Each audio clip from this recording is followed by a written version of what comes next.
Y pues bueno, ahora sí estamos en vivo. Damos la bienvenida a nuestras y nuestros lectores en la sesión del Círculo de Lectores del mes de febrero. El día de hoy, bueno, promete ser una charla, guión, presentación de libros por demás interesante. Yo diría que es como una especie de montaña rusa, pero mínimo nos vamos a quedar como un columpio. Va a ir, va a venir, se los prometo. El día de hoy les presento a Salvador García. ¿Cómo estás, Salvador? Bienvenido. ¿Qué tal, David Octavio? Muchísimas gracias. Un verdadero honor estar en este espacio extraordinario que es Letras Vivas y yo creo que promete para mucho esta tarde también. Claro que sí, de hecho en un momento más te presento ya más académicamente, pero antes de eso quisiera por ahí comentarle a nuestras lectoras y nuestros lectores que tenemos por ahí la presencia justamente del mes pasado y hoy una especie de colaboración con el Diván Negro, quien ha presentado una línea editorial que me resultó por demás interesante. Si bien ya conocíamos al Diván en el sentido de estas publicaciones que tienen que ver con psicología, psicoanálisis y otras cuantas líneas editoriales, nos encontramos justamente con esta que es Litera. Déjenme ver si puedo compartir esta parte. Eh, a ver si no nos tapa. Sí, sí nos tapa un poquito, pero tiene que ver justamente con esta otra expresión de la literatura. Entonces, bueno, damos gracias. De hecho, hago un spoiler. El día de hoy vamos a regalar uno de los libros, justamente el que estamos por presentar el día de hoy, que es el de Leopoldo María Panero, escrito por justamente Salvador García aquí presente. Y pues bueno, entonces, ahorita vamos a platicar un poquito más de Leopoldo, de Panero, por supuesto. Salvador tiene mucho que contarnos de ello y yo creo que por ahí no se aleja mucho esta parte del psicoanálisis, la literatura, pinta interesante. Pero bueno, entonces voy a presentarles de una vez a nuestro invitado del día de hoy, que es Salvador García. Muy bien, él es investigador, académico mexicano. Toda esta información la saqué del ELEN del año 2018. Creo que nada más lo único que encontré diferente fue el número de libros publicados. Él fue licenciado en letras por la Facultad de Humanidades de la Universidad Autónoma del Estado de Morelos. Es maestro y doctor en literatura hispanoamericana por el Colegio de San Luis. Mucha gente de aquí de San Luis te conoce por esta línea. Tus líneas de investigación son justamente la literatura mexicana de los siglos XX y XXI, literatura hispanoamericana, siglo XX, literatura hispano-filipina, siglo XX, y literatura y publicaciones periódicas. Sé también, Salvador, que has realizado estancias, bastantes, en Estados Unidos, Filipinas. Tú dime si me si me falta alguna, porque te digo, probablemente haya algo que actualizar. Pero has viajado mucho, has conocido y es algo que se agradece y que a mí me dejó sorprendido cuando leí justamente tu biografía, todo el camino que has recorrido a tus años que estamos, que quiero, dime si me equivoco, estamos todavía en los 30, todavía no llegamos a los 40 y has hecho un montón de cosas. A ver, platícame. Pues sí, fíjate que desde, desde hace más de una década empezó este recorrido por el mundo, como diría mi mamá, pues de pata de perro. Siempre fui un chico muy de la calle, la verdad, muy callejero. Y pues cuando ya estuve más adulto, me dio por recorrer el mundo, quería ver si era verdad que había vida después de las torres de satélite, ¿no? Yo siempre había leído que después de las torres de satélite ahí en el DF se acababa la Tierra. Entonces quería ver si en verdad había vida o si había otro mar más allá que el de Acapulco, que es el mar de mi niñez. Entonces siempre me ha llamado los viajes. Creo que hasta la fecha, ¿no? Siempre he sido un viajero, me gusta conocer culturas, me gusta conocer lugares y sobre todo las experiencias. Y siempre he pensado que hay dos tipos de personas en la vida, las que cuentan cosas y las que las vivieron, entonces me gusta ser de los que viven estas cosas. No, hombre, increíble. De hecho, bueno, si quieres, vamos a llegar a ese tema, pero ¿qué te parece si manejamos dos tiempos? El primero sería Salvador García como lector. Fíjate que a nosotros como grupo de lectura siempre nos ha interesado justamente como qué te lleva a escribir, ¿no? Entonces, yo sé que te han preguntado mucho esto, pero platícanos un poquito, ¿cómo eres como lector? Pues mira, como lector, ha sido, bueno, yo me considero pues un afortunado, ¿no? Porque nunca tuve pues, esta formación, digamos, que presumen los grandes escritores de haber sabido quién era Cervantes a los 7 años y traducirlos del inglés al español y al francés a los 9. No, en realidad, para mí siempre la literatura y hasta la fecha es un espacio muy cómodo, muy lúdico, de disfrute y de felicidad. No puedo entender la literatura desde otro espacio, porque así es como la viví y así es como me desarrollé en ella. Fíjate que mi familia, una familia de clase media, de la clase trabajadora mexicana, como es común, realmente no estaba inclinada a estas cuestiones literarias formales, ¿no? Pero tuve la fortuna de que mis padres, mi abuelo, sobre todo paterno, que fue una de las figuras o la figura que más me influyó en mi vida familiar, mi abuelo tenía una biblioteca pequeñita, pero lo tenía sobre todo de temas políticos, más que literarios, y mis padres, que no son grandes lectores, mi madre que ya falleció no era gran lectora, leían de vez en cuando, pero siempre se dieron la tarea de comprar libros para que sus hijos tuvieran un espacio, para que en la casa hubiera un espacio dedicado al estudio. Entonces, yo desde que crecí, una casa pequeña, no estoy hablando de grandes mansiones, ni mucho menos, una casa pequeñita como cualquier otra, siempre hubo un espacio que era el estudio y ahí había libros. Entonces, yo empiezo, digamos, mi acercamiento a la literatura, pues antes de leer, como muchos niños. Mi hermano me lleva 7 años, entonces cuando él tendría 8, 9, cuando él ya sabía leer, me leía los libros que teníamos en la casa. Afortunadamente, pues te digo que mis papás compraron libros y compraban colecciones esto lo sé años después, ¿no? De muy buena calidad. Entonces, por ejemplo, mi hermano me leyó las tragedias griegas cuando yo tenía 3, 4 años. No sabía quién eran las tragedias griegas, pero sí fueron las primeras imágenes que me alimentaron, ¿no? Por ejemplo, la figura de Medusa la tengo, es una de mis figuras de niñez, cuando escuché los nombres de Medusa, ¿no? Del centauro y todas estas cuestiones, mi hermano me las leía y ya cuando yo aprendí a leer, siempre me acerqué a la literatura, sobre todo me encantaba, me gustó mucho siempre la poesía, me parecía fascinante desde niño la capacidad que tenían alguien de formar oraciones que se escucharan tan bonito, ¿no? Sin importar si las entendía, no, pero me resumbaban en la cabeza. Entonces yo de muy niño, te digo otra vez, esto lo supe años después, no de niño, o sea, yo de niño leía con la incapacidad de un niño, entonces yo leí, por ejemplo, El romancero gitano, como a los 9, 10 años de García Lorca, Pablo Neruda, Rosario Castellanos, El Periquillo Sarmiento, todos estos clásicos que uno se puede encontrar en las colecciones, yo los leí de niño y me encantaron.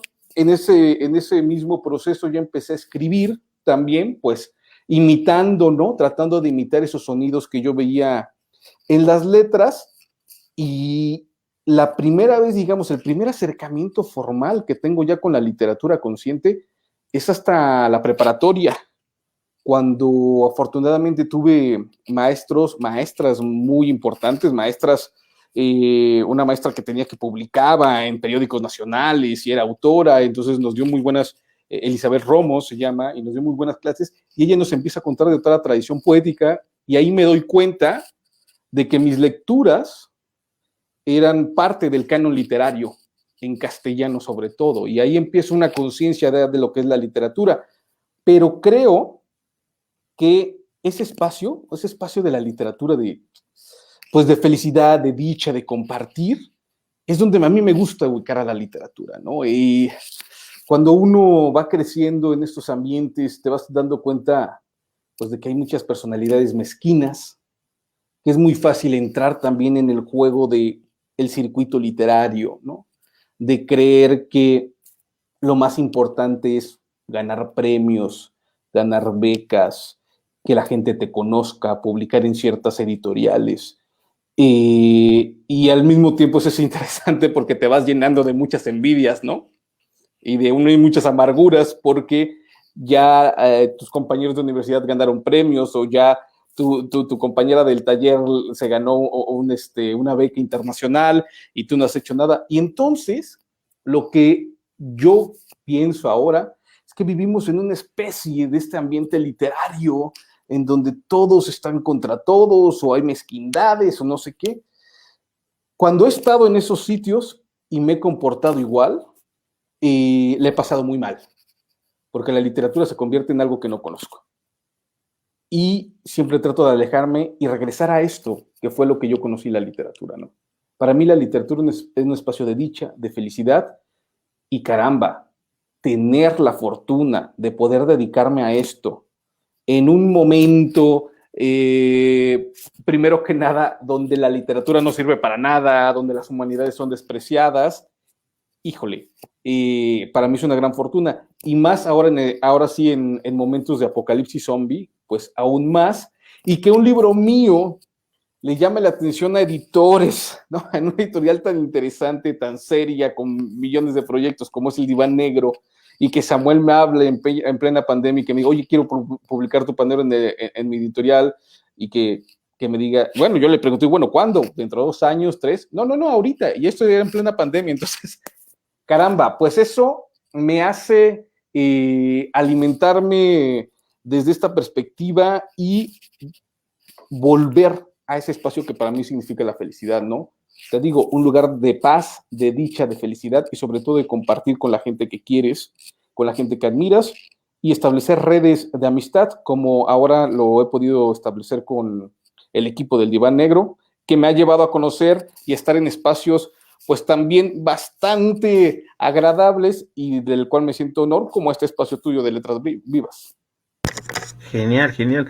De hecho, ahora tengo un comentario. Fíjate que por ahí me encanta todo esto que estás diciendo. Creo que refleja un poco de nuestra naturaleza simplemente humana, ¿verdad? Pero bueno, quiero hacer un comentario que en alguna vez en alguna presentación del libro dijeron y yo coincido, digo, bueno, sí y no. Me decían, bueno, oye, ¿cómo eliges a tu presentador del libro? O sea, porque vamos a verlo así, o sea, un libro es como una partecita de ti, vamos a llamarlo hasta como un hijo, tal vez. Entonces, que una persona ajena al proceso, al conocimiento, lo esté comentando, es como muy cercano, ¿no? A esas fibras que tenemos como creativos, como personas. Entonces, ahí decían, no, tu comentador lo eliges tú, pero a veces, Salvador, el destino nos trae a ese tipo de momentos donde no te conocía y ahora que estoy leyendo tu libro me está gustando mucho y llega un momento en que puedo compartirlo con mis lectores. Hoy durante el círculo estaremos platicando un poquito más de qué me pareció a mí, David, este libro, y también tenemos la oportunidad de mandarlo hasta la casa de alguien en este momento de pandemia que la gente está buscando tiempo para leer, a través de una pequeña ruleta que vamos a hacer a las personas que estén comentando en estos, durante la plática, que hagan preguntas, manden saludos, que estén activos durante la participación, lo estaremos destinando a quien se lo regalamos el día de hoy. Pero bueno, ya a ver si no te hago ruido con la siguiente pregunta. Ahora como escritor, quiero saber cómo es, ya complementando lo que nos platicas, ¿cómo eres tú como escritor? Tienes por ahí la enciclopedia de escritores mexicanos, dice que tienes 3, yo sé que tienes 4 libros, el, justamente, a ver, Miami Blue, Paredón Nocturno, La Isla de Ulises, y ahorita este es el de Panero. Obviamente participaciones con antologías, revistas y mil cosas más has hecho, pero bueno, yo cuento estos 4. Dime si la enciclopedia se equivoca, yo me equivoco, o vamos bien. Ahí faltarían, bueno, el de Panero tiene 2 ediciones, esta es la segunda, digamos, y hay muchos cambios, ¿no?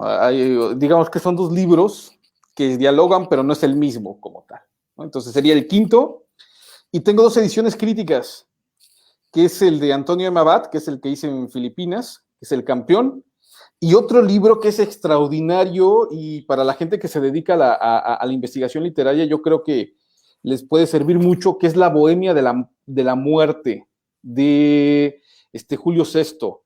Esas son ediciones críticas, entonces serían pues 7 libros y ahora sí que te doy la primicia que estamos ya a unas semanas de que se publique mi libro que se llama Bajo el signo de taller, el nacimiento literario de Octavio Paz, Efraín Huerta y José Revueltas.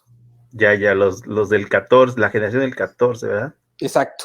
Excelente. Bueno, pues ya queremos leerlo. Todavía no sale, pero ya lo queremos leer. Bueno, entonces, ¿qué te parece si ligamos esta pregunta que te acabo de hacer de cómo eres como escritor? Y de ahí vamos a comentar el libro, porque creo que tenemos mucho que decir sobre él.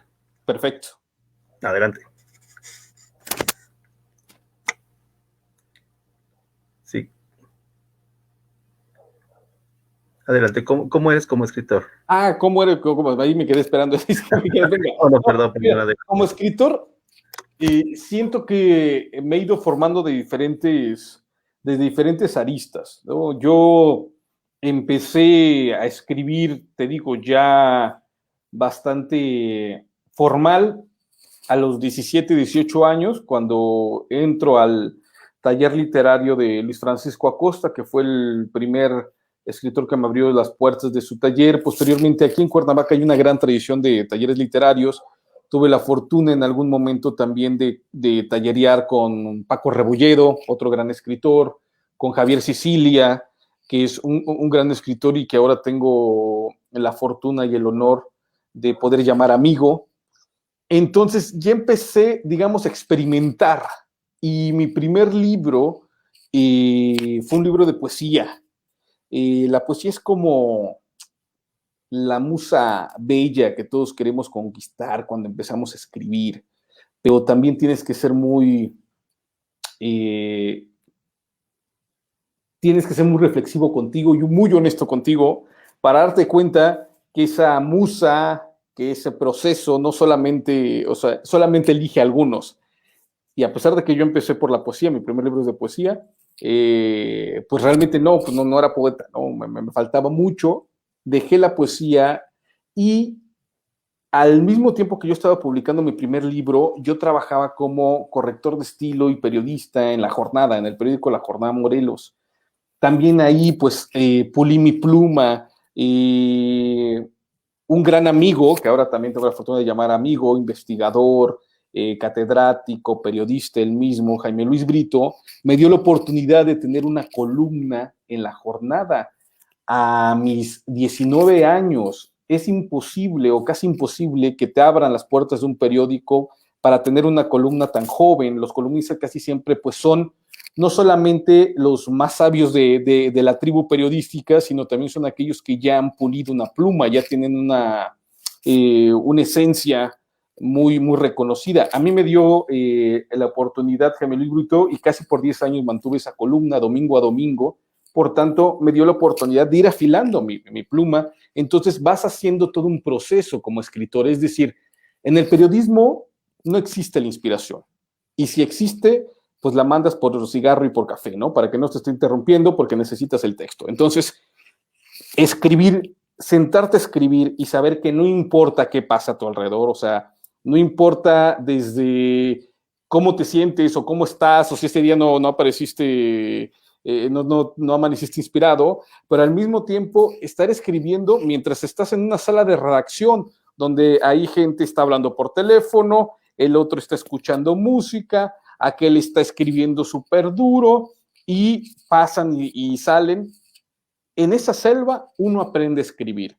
Entonces te vas haciendo de mucho oficio, ¿no? Cada vez que te sientas frente a la computadora, tienes que escribir.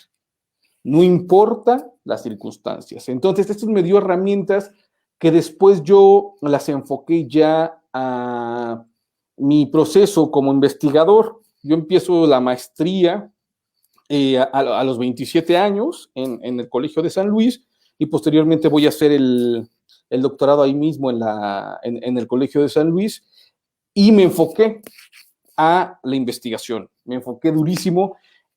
Me encanta la investigación, o sea, hay gente que rechaza o hay escritores que rechazan, que ven como que son dos líneas totalmente diferentes, ¿no? La investigación por un lado y la creación por otra. Yo me siento cómodo en las dos.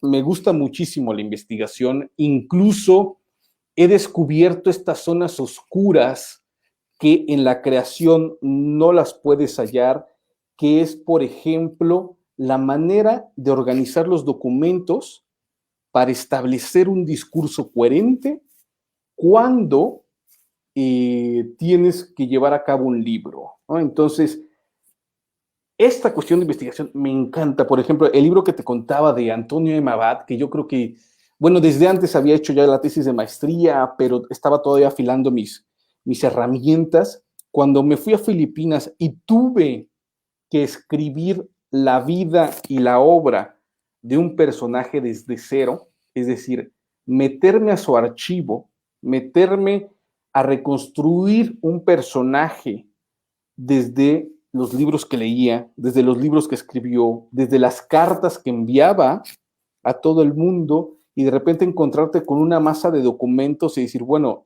¿y aquí cómo se le hace, no? Entonces, ese proceso de reflexión me ayudó mucho, por ejemplo, para establecer ya mecanismos para poder escribir, para poder reflexionar y para poder organizar las ideas que creo que en la creación también es necesario.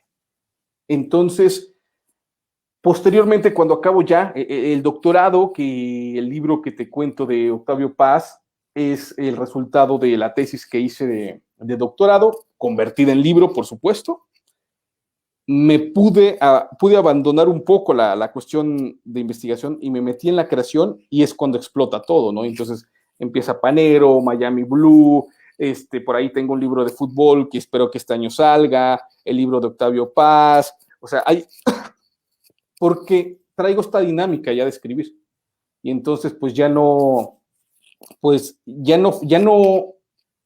te frenas, ¿no? En mi caso yo ya no me freno con las herramientas del periodismo, la investigación, enfocadas a la creación, y estoy, pues eso mismo, ¿no? Estoy llevando a cabo una labor de diferentes aristas, la creación en la investigación sobre todo, pero por ahí tengo también, voy a retomar mi columna, ¿no? Esta columna que tenía en la jornada y que me abrió las puertas Camilo Luis Brito, pues ya la próxima semana yo creo que ya sale con otro nombre y le voy a llamar, seguramente David, tú vas a conocer bien la referencia, pensando en toda la nostalgia esta que estamos viviendo por los años 80 y 90, se va a llamar La verdadera voz de los Milli Vanilli, y desde ahí vamos a escribir, ¿no? Además de las colaboraciones que tengo en otros medios, como Nagari de Miami, por ejemplo.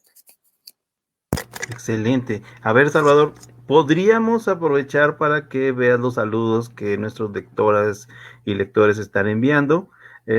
Y por ahí les comento que los que están apareciendo aquí en pantalla ya están participando por el libro. Bueno, pues creo que nos estamos acercando justamente, Salvador, al tema, y ahora sí a Panero. Fíjate que Panero es una figura que ahora es muy conocida, ¿verdad? Pero me imagino que cuando tú comenzaste a escribirlo, no lo era tanto, ¿verdad? Bueno, Cándido Eugenio nos dice que es una excelente entrevista, muchas gracias. Laura Castro dice que definir la literatura como felicidad, así lo dijiste, es gusto y es vocación a tu labor. Definitivo, coincidimos. Grecia, bueno, nos manda saludos. También Daniel Valladares, saludos a Maestro Salva y Gustavo Rivas, todos ellos ya están participando por el libro, ¿de acuerdo? Bueno, entonces dime si quieres agregar algo más a ti como escritor, o te gustaría que fuéramos de lleno ya a hablar sobre el libro, que es el libro que es el que hoy estamos presentando y estamos llevándolo a alguna de nuestros lectores, que va a llegar hasta su casa para que sigan aprovechando ese poquito tiempo que nos estamos dando para la lectura, entre tantas cosas que nos requiere el confinamiento o no. Pero bueno, tú dime, ¿podemos seguir ya con lo del libro? Pues mira, Gustavo, pensando en estas cuestiones, es muy buena pregunta la que me hiciste. Me has hecho reflexionar desde todos los puntos. Me gustaría agregar algo que nos ha dado la pandemia, justo ligando a lo que tú dices. Hace aproximadamente 6 años, con unos exalumnos que yo tuve en San Luis Potosí. Es que te digo, para mí la literatura ha sido muy generosa, ¿no? Me ha dado la oportunidad de cumplir mis sueños. Y nada, lo quiero decir así, la literatura no es lo más importante en mi vida, posiblemente la literatura es una forma de vivir, pero no es lo más importante.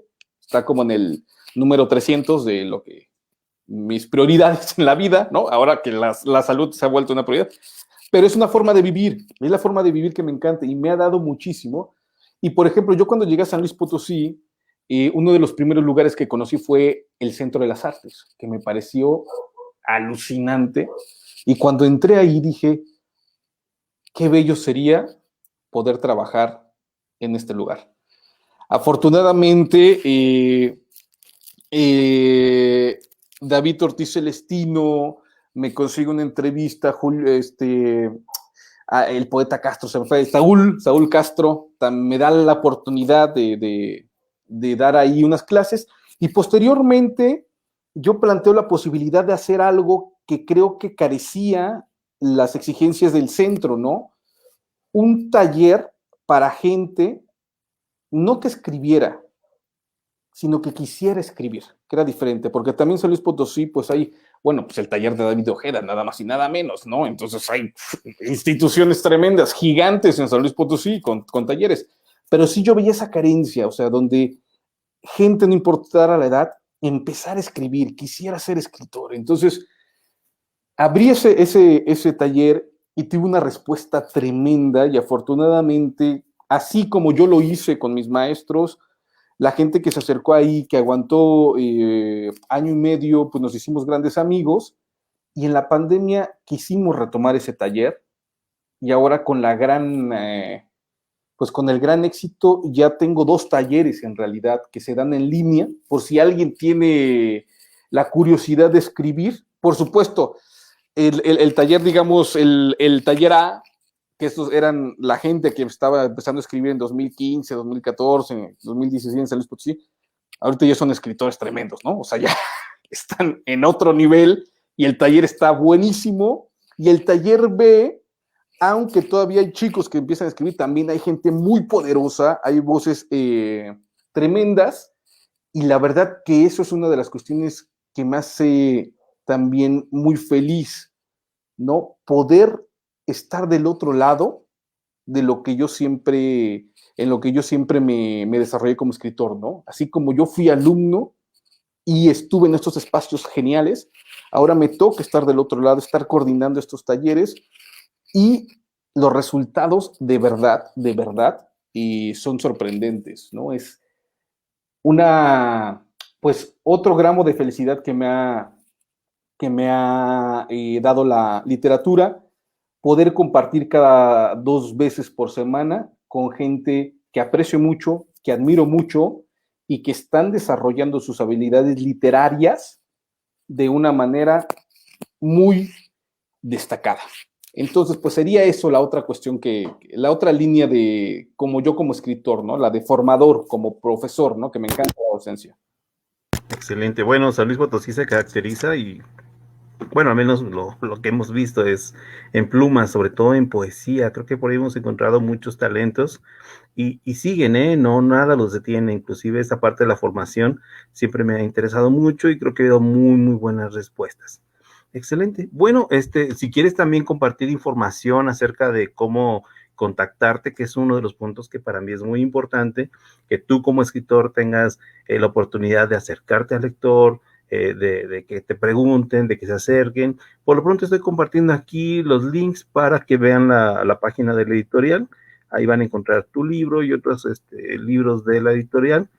Y pues bueno, ahorita si tú tienes oportunidad, dinos dónde te pueden contactar nuestros lectores. Pues si alguien tiene curiosidad en esta labor de tallerista, quiere acercarse a la literatura, en mi Facebook, que me escriban en mi Facebook sin problema, que me agreguen como amigo para que no se pierda el mensaje porque luego se pierde y ya de ahí nos ponemos en contacto. Y aprovecho también para saludar a todos los de el taller Abismos, taller de literatura, se llama oficialmente. Extraoficialmente, te tengo que confesar, David, o sea, tenemos un nombre propio, pero creemos que posiblemente la gente no lo puede entender, le tuvimos que cambiar a un nombre serio. Ya sabes que la literatura tenemos que ser serios. Entonces, no, pero internamente se llama Dojo Literario Cobra Kai. Entonces, a todos los del dojo les mando saludos. Ok, bueno, y aparte cuestiones de copyright, ¿verdad? Exacto. Pero excelente, excelente. Bueno, pues por ahí seguimos recibiendo los comentarios de nuestros lectores y recuerden que están participando por ganarse un libro de justamente Salvador García, que es el de Leopoldo Panero, que justo vamos para allá. Bueno, por ahí estuve viendo tus otras entrevistas y pláticas sobre Panero, primero como autor. Para nuestros lectores que todavía no tienen bien ubicado quién es este personaje, Leopoldo María Panero, que es en torno a quien se desarrolla este libro, ¿podrías comentarnos, Salvador? Claro que sí, David. Leopoldo María Panero es una figura muy sui generis en las letras españolas y en las letras en castellano. Es un poeta español que nace en 1948 y es hijo de un escritor también muy importante que es Leopoldo Panero, ¿no? Nuestro poeta se llama Leopoldo María y el padre es Leopoldo Panero nada más. Leopoldo Panero el padre viene de una estirpe incluso con títulos nobiliarios en la zona de León. Es una familia acaudalada e incluso de joven, junto a su hermano Leopoldo, su hermano Juan, que se llama, tienen una especie de coqueteo con la izquierda y de resultado de eso lo meten a la cárcel, pero lo sacan al padre por intervención de la prima de su hermana, que era la esposa del caudillo, la esposa de Franco. Entonces, de esa estirpe estamos hablando, ¿no? De los Panero. Y entonces, Leopoldo María Panero, pues nace precisamente y crece en una familia totalmente literaria. La mujer, la esposa, la madre de Leopoldo María Panero, Felicidad Blanc, pues también una mujer de una altura intelectual extraordinaria. Les recomiendo su libro que se llama Espejo de Sombras. Qué título tan maravilloso, ¿no? Espejo de Sombras. Que ustedes pueden ver la pluma de esta mujer, es extraordinaria. Y Leopoldo Panero padre va a morir en el 63 con una gran mácula, con una gran huella negativa. Se le toma como el poeta oficial del franquismo. Y en la historia de la literatura, los teóricos han señalado, por ejemplo, que los escritores franquistas ganaron la guerra civil, pero perdieron la historia de la literatura. En ese sentido, al padre se le ningunea, y se le ningunea desde una cuestión ideológica, ¿no? No desde una cuestión poética y literaria, que también ahí tendríamos que ver las injusticias. El padre, les digo, coqueteó con la izquierda, pero después se alinea con la derecha, porque no había otra manera de sobrevivir en España. O sea, simple y llanamente, él se va como representante de la España franquista a Londres, por ejemplo, y para poner ahí un sello de identificación, se emborrachaba en ese Londres todavía de la posguerra, y con muchas carencias, se emborrachaba todas las tardes con T.S. Eliot, nada más y nada menos. Entonces, de esa familia viene Panero. Panero, un niño que crece en esta familia, en una familia también de muchas exigencias. El padre era alcohólico, familiarmente tenía una historia también de locuras, de padecimientos mentales, y se empieza a desarrollar ahí un niño, te digo, que mama la literatura como tal, y cuando llega a la adolescencia, Panero es envuelto, vive la atmósfera de los años 60, de lo que se ha conocido como la revolución de los jóvenes, manifestaciones, protestas bajo el signo del rock and roll, de las drogas y de la liberación social, se empiezan a encender en muchas partes del mundo, ¿no? Nosotros tenemos a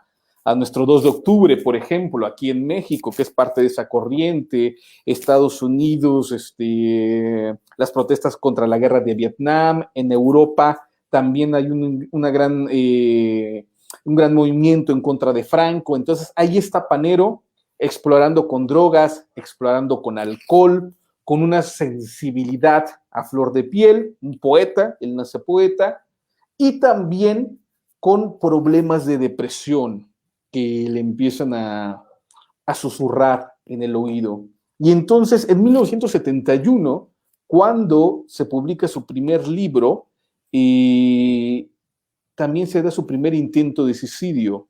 Su madre no sabe qué hacer con él y lo mete al manicomio, lo mete a una clínica, con la característica que en esta clínica, por supuesto, a partir de los procesos psicológicos del momento, aquellos que mostraban tendencias homosexuales, por supuesto, les daban electrochoques, ¿no? Un proceso de electroshocks. El homosexualismo estaba pues clasificado como una desviación, como una enfermedad mental, y con los electroshocks los querían redimir, curar a toda esta gente. Entonces, desde estas líneas, ¿no? Las drogas, el alcohol, los excesos, los problemas ya mentales que traía Panero, más los procedimientos médicos del momento, hacen esta personalidad, ¿no? Que es Panero, y que él ahora, ¿no? Pensando en esta figura, pensando en este personaje, encuentra su refugio vital en las letras. Y desde las letras se va a comunicar, se va a reconocer y se va a ubicar en el mundo. Por tanto, es una figura totalmente literaria. La literatura es su forma de vivir, pero también su forma de estar ante los demás. Y empieza una vida igual de excesos, de viajes a París, de viajes por toda España, y se radica en un tiempo en Barcelona. Pensemos que Barcelona, durante el franquismo, era muy diferente a Madrid. Por ser puerto, estaba abierto no solamente a otras culturas, sino también a otra literatura. Desde esta perspectiva, es en Barcelona donde se empiezan a formar los grupos literarios más interesantes. Y Panero encuentra sus cómplices, que son los novísimos, que van a ser publicados en la antología de José María Castellet, los 9 novísimos poetas españoles. Y ahí está Panero, y ahí está una caterva de amigos que marcan un hito en la literatura española. ¿Por qué? Porque son chicos, diría Castellet, que tienen 3 características. Una, como ya lo habíamos mencionado, son partes de la revolución de los jóvenes, que se da en todas partes del mundo. La segunda es que ellos ya no vivieron la Guerra Civil Española, ni como niños, que era la gran característica de la generación anterior, que es la generación de 1950, de lo que se conoce como la Escuela de Barcelona. Y por último, que su dieta cultural ya se nutre de otros referentes más allá de España. Es una dieta cultural pues muy globalizada, ¿no? Tú lo puedes ver en los títulos de los poemas que se presentan en la antología. El lamento de Jim Morrison, Nunca desayunaré en Tiffany's, los poemas de Panero sobre el Che Guevara y sobre Emiliano Zapata al mismo tiempo, sobre King Kong, que está mezclando en los mismos poemas, ¿no? Todas estas referencias al cine, a la historia, a la revolución. Esos son los novísimos. Se gana su lugar en la literatura española porque precisamente pues vienen a romper muchos paradigmas, y de ahí Panero empieza ya su vida como poeta individualmente. Es un tipo que, te digo, como la literatura no solamente implicaba una forma de vivir o un trabajo, sino que realmente era su esencia, un tipo que nunca deja de escribir. Y entonces publica libro tras libro, sin importar dónde se encuentre. A veces está encarcelado, a veces está en manicomios, a veces está en casa de su madre, a veces está con sus hermanos, a veces está en Tánger de vacaciones y no deja de escribir y se van publicando libros. Y en España, además de todo eso, en 1975 sale la primera película de Los Panero, que fíjate que aquí la tengo, El Desencanto. Entonces, El Desencanto, a ver si se ve por ahí, ¿no? Entonces tenemos a Panero, que es Leopoldo María, tenemos a Juan Luis, que es el hermano mayor, y tenemos a Michi, bellísimo de niño, Michi Panero. Entonces los Panero, a partir de esa película, que se toma en España como el primer parricido fílmico, porque los hijos le dan con todo al papá. Felicidad Black también le da todo al marido muerto, le da con todo al marido muerto. Se toma como si fuera una metáfora de España reclamando y denunciando a ese padre que es Franco. Entonces se vuelve muy famosa la película, es una película muy bella, muy bien hecha, y a los Panero los empiezan a volver, pues eso, leyendas, mitos. Cada uno de los hijos también ahí te das cuenta que hay una conciencia por querer demostrar quiénes son, ¿no? Juan Luis, que es el mayor y con un halo intelectual, pero también jugando al absurdo, jugando al imbécil en algún momento, después lo va a confesar. Michi, desde su halo encantador, desde su halo como artista, porque él estaba metido en cine en ese momento. Y Panero, que ya tenía la experiencia del manicomio, demostrando que está fuera de la realidad, ¿no? La primera imagen que sale, por ejemplo, de Panero en El Desencanto es él caminando por el cementerio. Entonces, caramba, ahí te das cuenta que ellos mismos alimentaron este mito de una manera, digamos, hasta parece inocente, pero que sí fue un arranque de lo que después iba a demostrarse, ¿no? Esta caterva de los paneros, este grupo Los Panero, que incluso hay una novela que se llama Lejos de Veracruz. Ay, no me acuerdo de quién es es un escritor muy famoso, Lejos de Veracruz, bueno, ahorita se los paso. Lejos de Veracruz. Sí, dime. Nos pregunta Alejandro Jara que dónde se puede conseguir esa película. No tengo idea. Yo esperaría, yo creo que en Amazon, pero no sé, o sea, mi buen Alejandro, yo creo que en Amazon o en el sótano puede ser, en Gandhi, sí, esto es DVD, por ejemplo, ¿no? O sea, no. Entonces yo creo que por ahí, y habría que buscar, hay 2 películas más de Los Panero, otra que se llama Después de tantos años, que también es bellísima, que ahí el protagonista es Panero como tal, y a mí me encanta porque es, caray, ver ya la decadencia de esa familia, pero desde una nostalgia y sobre todo desde una lucidez de Michi Panero. Las intervenciones de Michi son lúcidas, pero en el sentido oscuro. Entonces hay que estar muy de buenas y con el ánimo muy arriba para acercarte a estas películas, porque si no, son bastante fuertes por las revelaciones que hacen.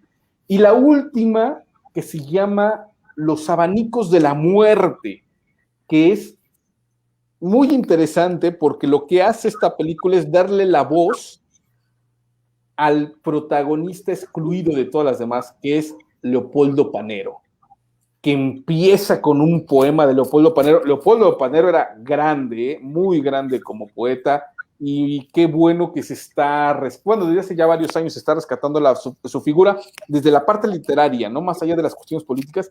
Qué grande es el Leopoldo Panero. Y esto mismo, Enrique Vilamatas escribe Lejos de Veracruz, una novela inspirada en la familia Panero. Entonces se los recomiendo también, una familia de artistas locos, desquiciados. Y Panero sigue su vida y al final, cuando muere su madre, los años 90, él ya es recluido y desde ese momento con el hermano mayor, Juan Luis, que había escapado cuando pudo, escapó de España. Él vivió mucho tiempo en México. Juan Luis Panero, también buen poeta, no tan bueno como el padre, pero también buen poeta. Y aquí fue director de la editorial Círculo de Lectores. Él fue gran amigo de Juan Rulfo y fue gran amigo de Octavio Paz, entre muchos otros. Y Michi se dedicó, como dicen sus escritores, a hacer de su vida su verdadera obra de arte.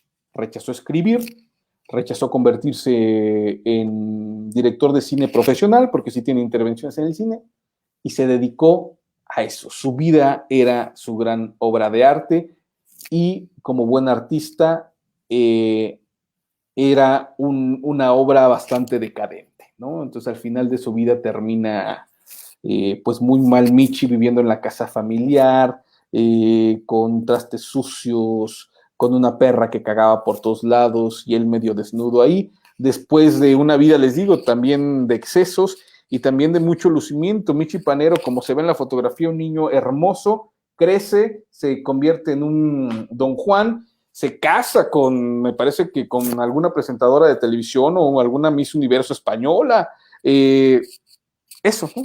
Destruye su vida y Panero vive ya sus últimos 30 años en los centros psiquiátricos porque ya no hay nadie quien se haga cargo de él. Y entonces desde ahí sigue con la literatura, ¿no? Entonces hay libros bien interesantes, por ejemplo, este libro que se llama Conversación, ¿no? Leopoldo María Panero, que es extraordinario, publicado por Nivola.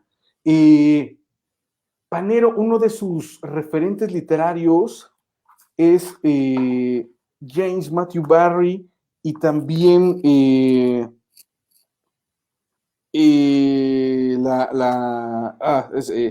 Campanita, Lewis Carroll, ¿no? Con Alicia en el País de las Maravillas. Entonces, este editorial sacó una edición, al parecer muy bonita, de Alicia en el País de las Maravillas. No la conozco, la verdad. Y en algún momento reciben un manuscrito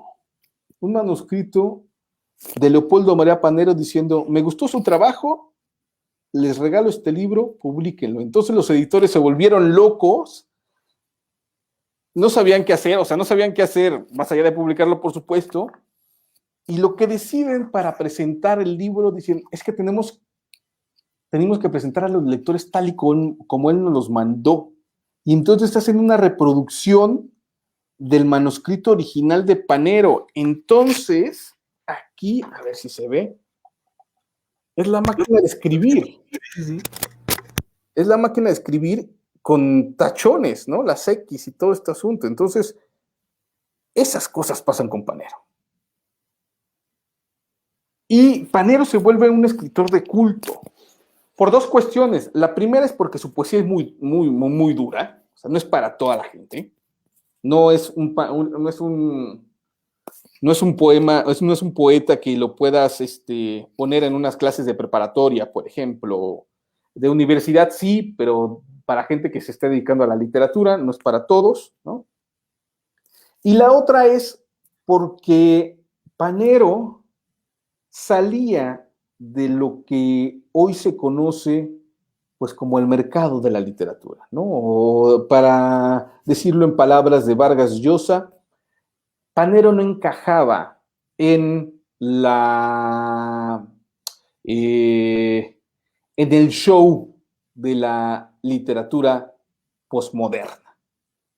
Pues porque era un tipo que no estaba metido en circuitos, porque no buscaba ganar premios, más allá del Nobel, que ese sí siempre él dijo, y había un grupo de lectores de Panero que año a año escribían para que se le diera el Nobel, por supuesto, y yo estaba adherido, pero no encajaba, pues era complicado, también era una persona enferma, y era complicado pues sacarlo del manicomio, aunque hubo gente que sí lo sacó, y mis respetos, ¿no? El doctor Tuablesa, que es el gran especialista de Panero, tiene millones de historias de cómo cuando lo llevaba a la Universidad de Zaragoza lo que hacía Leopoldo María Panero. Y desde estas dos cuestiones se vuelve un autor de culto. La gente se va acercando a él de diferente manera. Y a finales de los 90, yo creo, empieza, o en los 90, cuando se rueda la película esta de Después de tantos años, como si fuera una especie como de santo, ¿no? Una figura rara. Y los seguidores empiezan a volverse algo que yo llamo como la Legión Panero, ¿no? Alrededor del mundo se van expandiendo y hay desde la extrañeza, ¿no? Desde la rareza. La última entrevista que da Roberto Bolaño se la da a Playboy México, la revista Playboy. Él había coincidido con Panero en un festival de poesía y con Jesús Ferrero, e iban a leer un viernes Jesús Ferrero, Roberto Bolaño y Leopoldo María Panero. Y Bolaño explica en esta entrevista que cómo a medida que se acercaba el día para leer junto a Leopoldo María Panero, empezaron a llegar gente muy rara de todos lados, ¿no? Por supuesto, vestidos de negro, ¿no? Con ojos pintados, ¿no? Con cabellos también pintados de colores extravagantes, que además no se quedaban en hoteles, sino que se van a dormir en la calle, y la ciudad se empieza a llenar de estos cuervos buscando el graznido del jefe cuervo, del jefe de la manada, y Ferrero y Bolaño estaban realmente pues cagados, ¿no? Bolaño dice, teníamos miedo de que el día que nos presentáramos alguno de ellos sacara un arma y dijera, yo soy el que mató a Leopoldo María Panero, y le disparara a Panero y de paso a ellos dos. Entonces, esta Legión Panero se empieza a expandir, y creo que cuando te toca Panero es casi irremediable no volverte desde la Legión Panero, y ahí es cuando a mí me toca en la universidad, ¿no? Yo descubro a Panero en la universidad y desde ahí empieza ya mi relación con él. Entonces, digamos que eso sería Panero. No sé si contesté más o menos la pregunta, y ahí ya junto mi historia con la de él. Sí, claro que sí. Bueno, también tiene saludos de Ethel Kraus, Alejandro Jara, Laura Castro, Lisette Castro, Nat Estrada. Bueno, pero ¿sabes qué? Creo que también hay algo que podemos decir, aparte de que, bueno, muchos famosos lo han buscado para sacarse la foto y platicar con él. También está su parte como escritor serio, porque a fin de cuentas, yo siempre platico con mis alumnos, ¿no? Esta parte de la locura, la poesía, la creación, la imaginación, pero esta otra parte de lo serio o lo formal o lo académico, Panero también participa en esta parte de la psicología, del psicoanálisis, a fin de cuentas, ¿no? Sí, claro, a ver,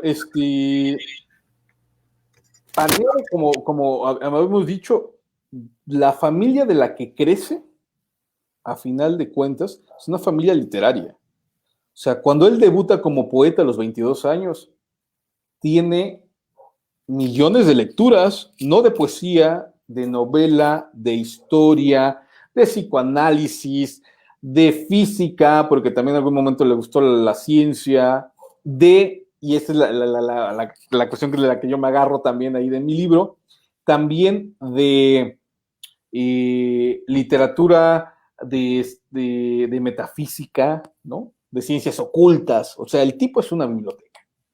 Lo primero que te dicen cuando quieres empezar a escribir es, tienes que leer. El escritor que escribe más de lo que lee está destinado al fracaso, ¿no? Panero es un gran lector. Esa es por una parte.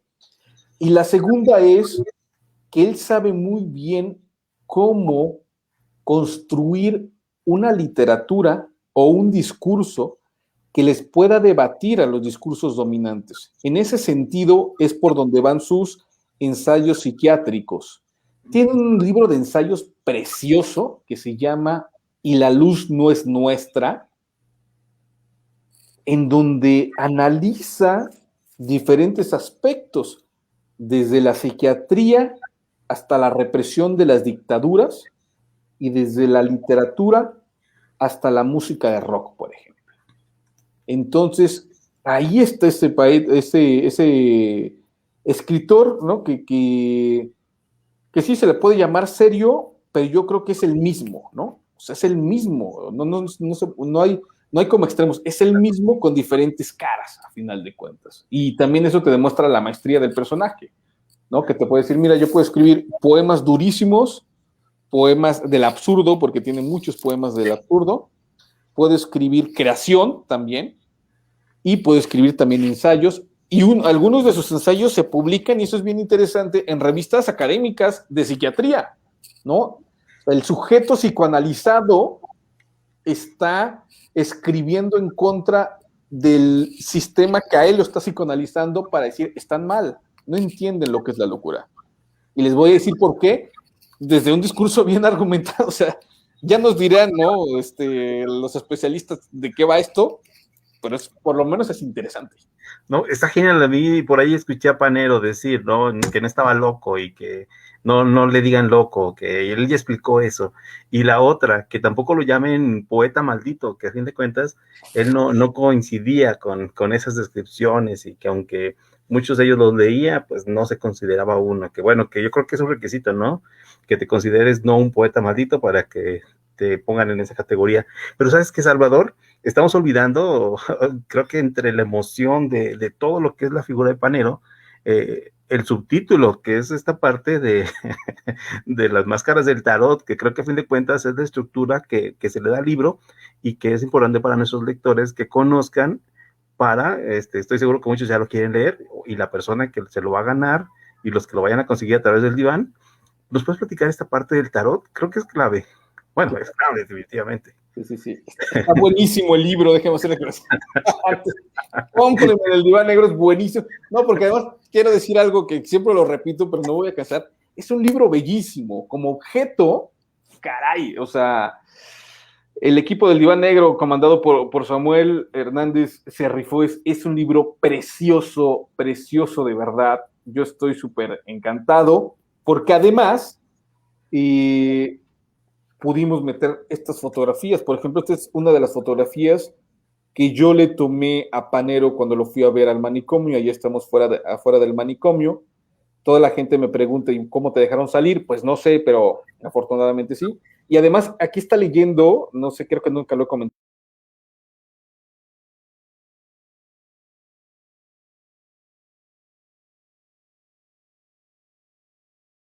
Ahora ya es una revista mítica que es Los Perros del Alba, ¿no? Una revista generacional. Entonces, estas fotografías me parece que le dan otro valor al libro.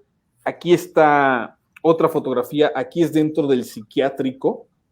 Panero va caminando, lo tomé desde el estacionamiento del psiquiátrico cuando lo llego, es lo que cuento al principio del libro, pero con la característica de esta fotografía que aquí hay un letrerito que dice rehabilitación y Panero va hacia el otro lado. Entonces, creo que también es muy significativa la fotografía, ¿no? La rehabilitación está para un lado y él va caminando justo en contra. Bueno, perdón.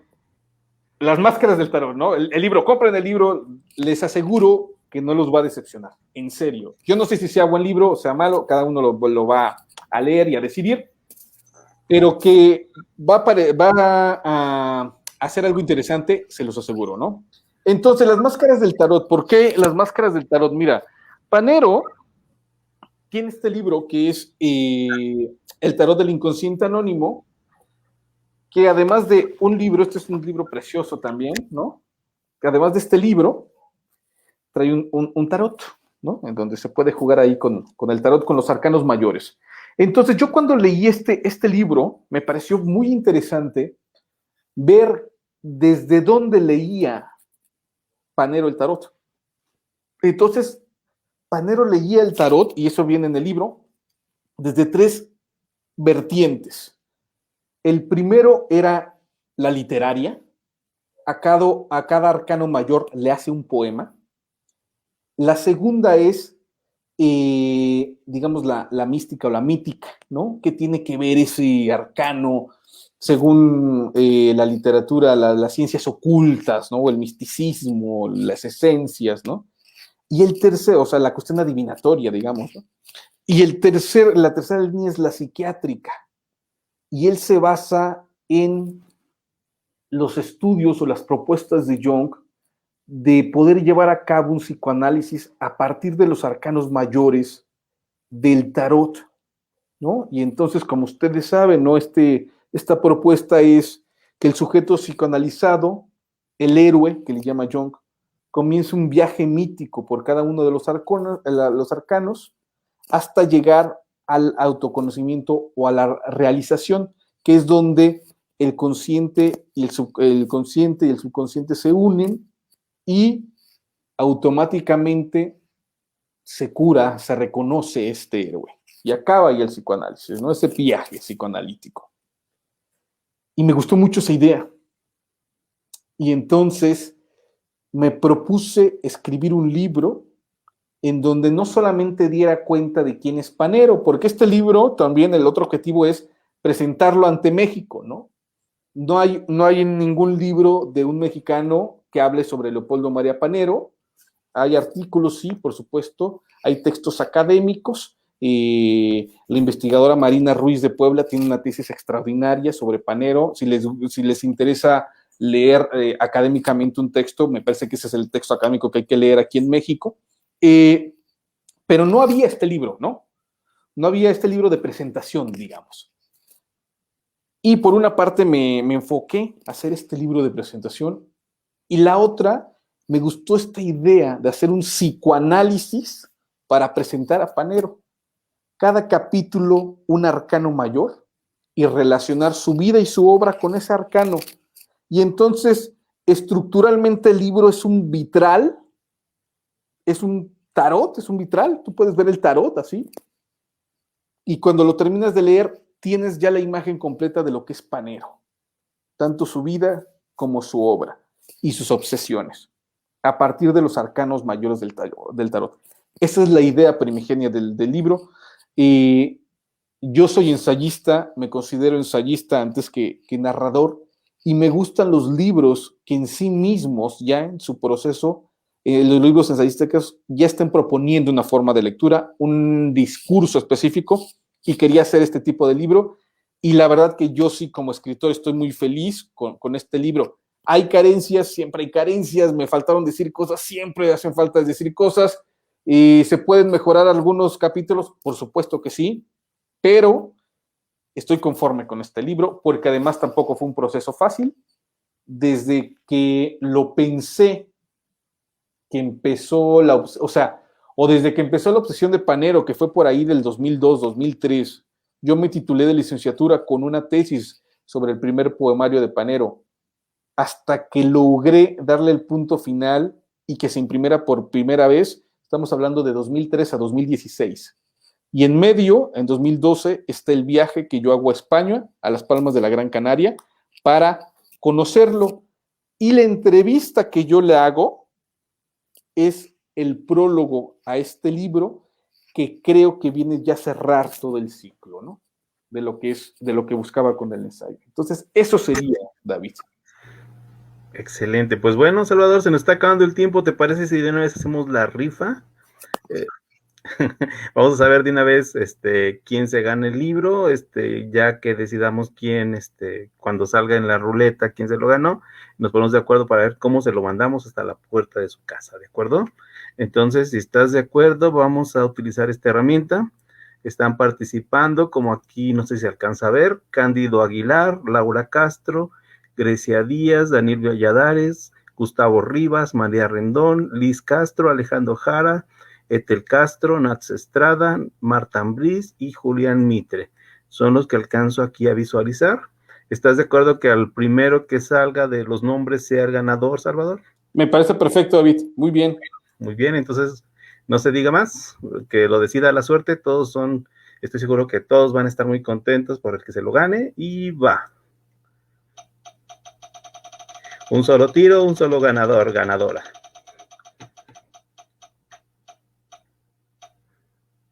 y se lo ganó Julián Mitre. Julián Mitre es escritor también, ganador de el premio, ay Dios, Amparo Dávila, de relato, de cuentos sobrenaturales, tiene otra palabra, por supuesto. Muchas felicidades a Julián, le haremos llegar el libro, creo que está fácil porque es de aquí de San Luis Potosí, entonces ya nos podemos poner de acuerdo con él. No sé si quieres agregar algo más, Salvador, el tiempo nos está acabando, pero pues, cerramos con lo que tú nos digas. Pues mira, David, pues muchísimas gracias por el espacio. Ha sido una plática verdaderamente, pues genial, que la he disfrutado muchísimo. Muchas gracias a todos y a todas quienes nos acompañaron. A los del dojo literario que están por ahí, que ya los vi, a Etel, ¿no? A Laura Castro, a Alejandro Jara, a Nat Estrada, Marta Ambriz, qué gusto saludarte, Marta, Daniel Valladares, Gus, y por supuesto, pues a Julián Mitre, ojalá te guste, Julián Mitre, el libro, ya me contarás, y pues un honor también de tenerte como lector, ¿no? Después de, pues eso mismo, el Premio Nacional de Cuento Amparo Dávila, Julián, pues muchas felicidades, ¿no? Y ya me dirás qué onda con, creo que tiene algo de fantástico este libro, ojalá me puedas decir tus comentarios posteriormente. Y David, pues muchísimas gracias a ti por el espacio, un verdadero placer. No, bueno, cerramos con esta pregunta. Bueno, Toñita nos pregunta que dónde se consigue el libro. Les voy a compartir aquí la página del Diván Negro para que puedan solicitar ahí directamente el libro, y tienen página también en Facebook. Bueno, sin más, no me queda más que agradecerte, Salvador. Esperábamos con ansias este día, se llegó. Invitamos a nuestros lectores y lectores a que nos acompañen al círculo de lectores que se va a hacer a través de Google Meet. Les estaré compartiendo el link de acceso para que puedan ustedes acompañarnos. Muchísimas gracias, Salvador, nos estamos viendo, cordialmente invitado a continuar con el círculo, y aquí nos vemos. Muchas gracias. Hasta pronto. Hasta luego.